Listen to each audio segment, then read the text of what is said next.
So, Above and Below is a great game. It's beautiful, the storytelling is excellent, and it's just a lot of fun.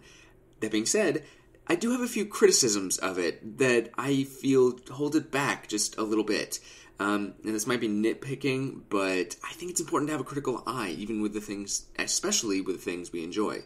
So, with that in mind, here are my top 5 criticisms of Above and Below, which is a game that I love. So if you're a Patreon backer, you might have already watched my strategy video, and one of the tips in that is not to use harvesting that much. The thought process is, I'll buy a building, it'll get me goods, I'll harvest those goods, I'll put them on my advancement track, it gets me more money, I'll buy more buildings, and the cycle repeats, and if you do it enough, you might make a lot of points with one of the star buildings. But in order to do that, you have to spend a lot of time and effort focusing on harvesting, and when you do that, you lose out on exploration a lot of the time, which, honestly, usually earns you more points.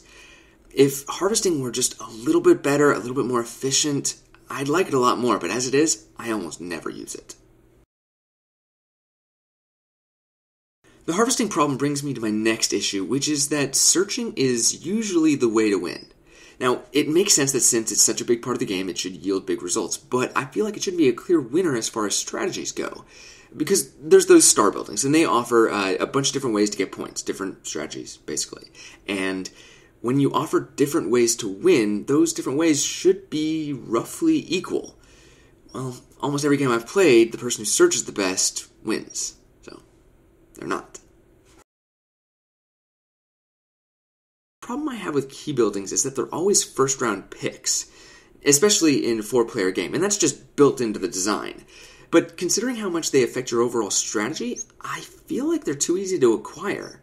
Personally, I think it would make for more interesting choices if some of the buildings were too expensive to get first round without a little luck. And that way you start wondering, like, should I buy this one or should I save up for that one? What are other players going to do?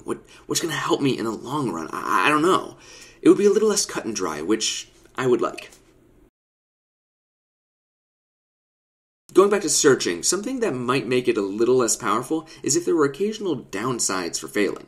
Now, I haven't looked through the entire encounter book, and I haven't played 1,000 games or anything, so I don't know every single section, but in all the games that I've played, I've only seen one encounter that penalized me for a bad roll.